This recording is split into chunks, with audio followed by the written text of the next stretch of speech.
Blog Talk Radio.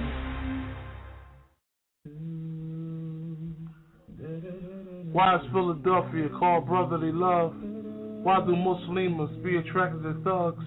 Why is the only time I see you is in Juma? Why do Muslims sell drugs like it's part of the Sunnah? Why do Salafis hate most of the Ummah? Why do we recite but never apply the Quran? Why do the most unqualified become the Imam? Why are most masjids empty like it's part of the plan? Why is Muslims joining Bloods and Crips? Why do a beard and the thobe nowadays come with a gun and a clip? Why is Muslims avoiding Mecca but end up in Bahamas for a family trip? Why do the best Muslims marry the brothers in jail? Why is the sister in the Kimar smoking the L? Why is backbiting at an all-time high? Why is Muslims club hopping like they never gonna die? Why do you hate me? Because I love Allah. Why is the only thing some Muslims good at breaking the law? Why was I called the deviant? Because I said I follow Quran and Sunnah. Why is the only time you call me is when you spreading the rumor? Why I ain't got caller ID? Why Osama bin Laden don't seem real to me? Why is Facebook and Twitter getting people killed? Why every Muslim on the planet don't have a will? And why Dean Over Dunya show is not on the FM?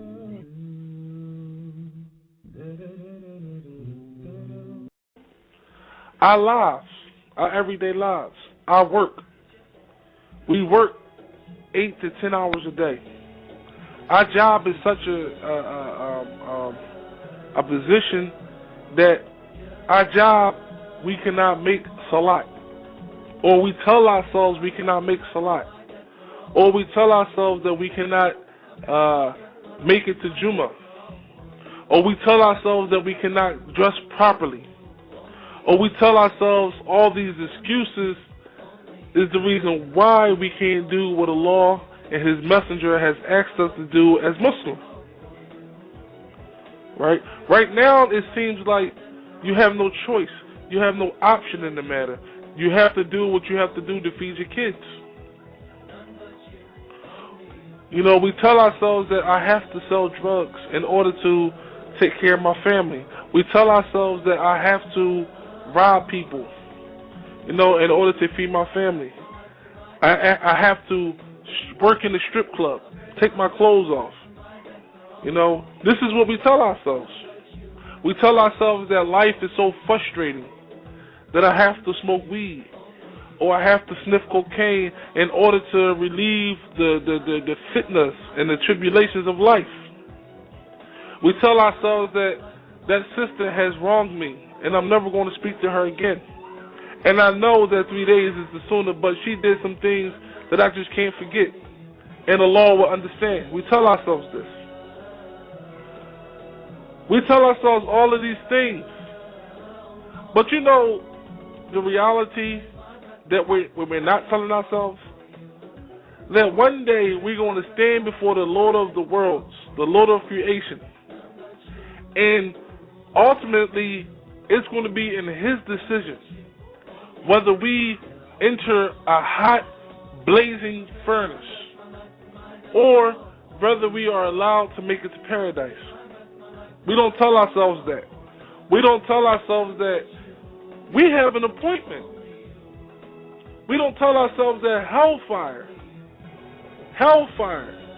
is 70 times hotter than the hottest substance on earth. The scholars of Islam have said that if you took all of the fires that were ever lit, all of the fires from the beginning of creation, since the time that Allah subhanahu wa ta'ala had created the earth to the end of creation, every single fire that was ever lit, burnt, every fire that you can imagine, it took the sun and added it to it and make one big bonfire like no fire has ever seen before. Hellfire is 70 times hotter than that. That fire that I just mentioned is 1/7 of hellfire. We don't tell ourselves that. We don't tell ourselves that when we enter the hellfire, that if Allah take it easy on you and you get the lightest punishment, that you're going to wear sandals of fire. where the heat is efficient enough to make your brain boil. We all lived on this earth 20, 30, 40 years. Have you ever had any aspect of your body boiling? Ever? Have you ever stuck your hand into a pot of boiling water and left it there for 10 minutes? Imagine your brain is boiling for 10 years. We don't tell ourselves that.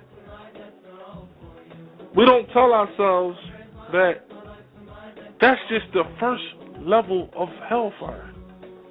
Just the first level. There are other levels that's worse than that.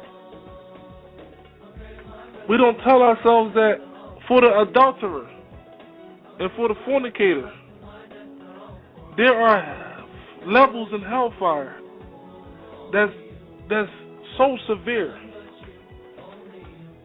and so harsh that the person who committed adultery will be inside of the hellfire in their own particular chamber. It's going to be like a giant oven where you have to walk on it, and it's going to be lit, and you're going to be butt naked and uncircumcised, and you're going to be made to roast in that. We don't tell ourselves that. We don't tell ourselves that the cocaine that we sell, that we snort, that we indulge in, is going to be nothing but fuel for the hellfire. That's all it is fuel for the hellfire. Every single haram thing that you buy is nothing but fuel for the hellfire. That's all it is.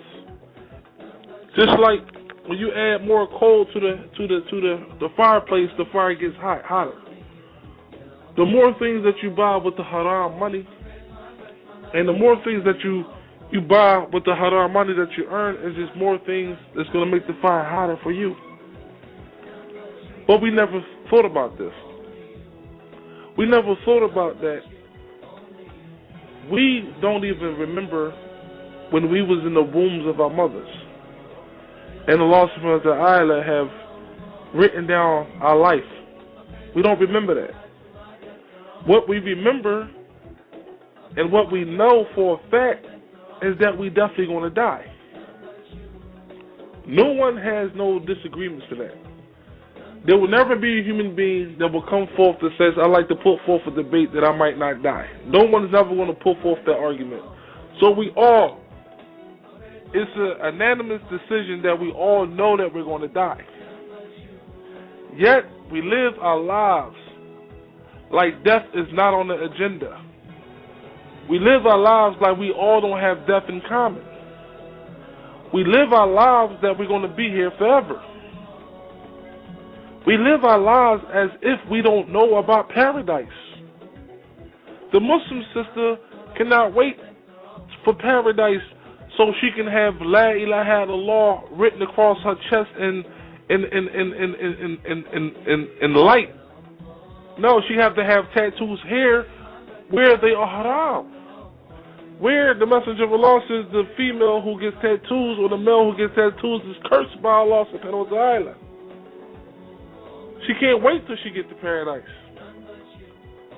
The Muslim brother can't wait till he gets to paradise where he get a whole river of alcohol